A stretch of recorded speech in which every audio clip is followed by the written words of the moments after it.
Welcome to Storytime.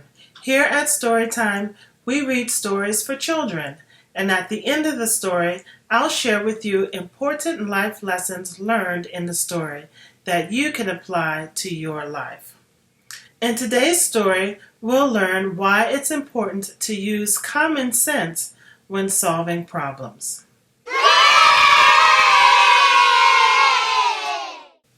Welcome to Storytime with Miss Dymond. I am Miss Dymond and I love reading stories to children. And I'm excited to bring you today's episode. In this episode, we are reading the story A Fool and His Shoes, which talks about using common sense. Before we get started, be sure to click on subscribe so you can see all of the episodes of Storytime with Miss Dymond. And remember also to click on the notification bell so you'll be notified whenever a new episode is ready for you to read along. So are you ready? Let's get started. The vocabulary word for today is embarrassed. It has two sets of double letters, spelled E-M-B-A-R-R-A-S-S-E-D, embarrassed. Let's try that again. E-M-B-A-R-R-A-S-S-E-D. To be embarrassed means to be uncomfortable and self-conscious about something. For example, if you go to the store to pay for something and you get up to the counter and you don't have enough money to pay for it, you might feel a little embarrassed or self-conscious, like everyone is looking at you because you don't have enough money. Or let's say you have on a nice outfit, a brand new shirt or dress, and you're eating out and you spill something on it. You would feel very self-conscious, again, like everybody may be looking at the stain on your shirt or on your blouse, and you would feel embarrassed. So let's listen to the story of A Fool and His Shoes and listen for the vocabulary word, embarrassed. Once upon a time, a poor farmer decided to buy a new pair of shoes. He was so excited, he grabbed a measuring tape and measured his foot. He then wrote the measurements on a piece of paper. He walked all the way down to the shoe store and asked the shopkeeper to show him a pair of shoes. The shopkeeper asked, "What size do you wear?" The farmer immediately slipped his finger into his pocket, but he did not have the piece of paper that he wrote the measurement down on. He rushed out of the store while the shopkeeper stood there and looked puzzled. He walked all the way home to get his measurement and ran back to the store with the piece of paper. By then it was late in the evening, and to his disbelief, the store was already closed, and he stood there terribly upset. Someone passing by on the street asked him, "What's happening? What's the matter?" He told him how he had forgotten his shoe measurements and went all the way home and came back, and the store was closed. The passerby asked, "Did you plan to buy the shoes for someone else?" The farmer replied, "No, they were for me." The passerby said, "For you? How foolish!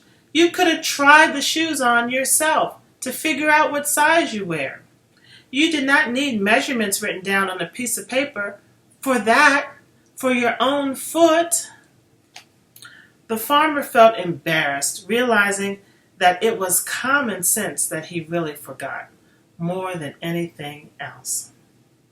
So that's the story of the farmer and his shoes.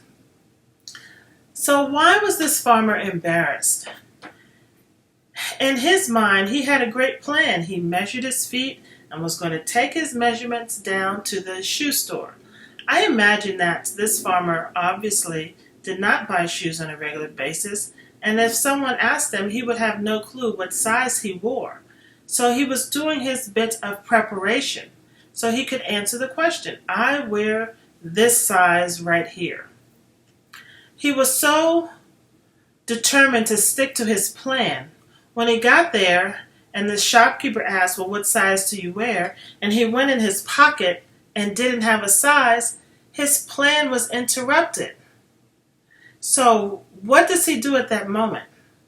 He could have simply thought, well, I don't have the sheet of paper that I wrote the measurements on. What can I do? He didn't think of another plan. He didn't think of a plan B.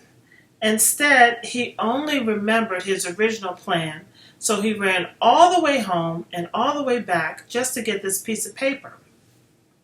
Well, he didn't need the piece of paper because he had his 2 feet there with him. If he had just stopped for a moment and used some common sense and said, okay, well, I forgot the paper, what else could I do? He could have even said to the shop owner, you know, I took a lot of time this morning to measure my feet because I haven't bought shoes in a long time. The shop owner would have said, no worries, you look like a size 10. Let me bring out a size 10 and we'll start with that. The size 10 could have been too small or too large, and he would know what size to try next. What do you think the life lesson is in this story, boys and girls? When something goes wrong, when your plans don't go the way you expect them to, do you freak out and run all the way home or try to make that original plan work? This story suggests that you go with a plan B. Well, what else could you do? You forgot this important book, or you forgot this note, or something didn't go the way you expected. Take a moment to think about it. Think to yourself, well, what am I going to do now? What is my plan B? Perhaps you talk to another person if they're involved and tell them what happened. This is what honestly happened. I knew I was supposed to do this. I meant to do this, but it didn't go that way. And perhaps you two together can come up with a plan B. You can use your common sense and decide the next best thing to do. So that's the message of this story, The Farmer and His Shoes. And remember, boys and girls, when things happen, there's no need to feel embarrassed, to feel so self-conscious like everyone's looking at you. It happens to everyone. It happens to all of us. Just remember to keep going and use good common sense. Now, if you like this story, do me a favor, hit the subscribe button and also click on the notification bell. This lets me know that you're enjoying the stories, and I will continue to do more episodes of Storytime with Miss Dymond. Remember that Miss Dymond loves you very much. Big hug to everyone who stuck with me to the end of this story today. I love you very much, and I look forward to seeing you on the next episode of Storytime with Miss Dymond. Bye for now.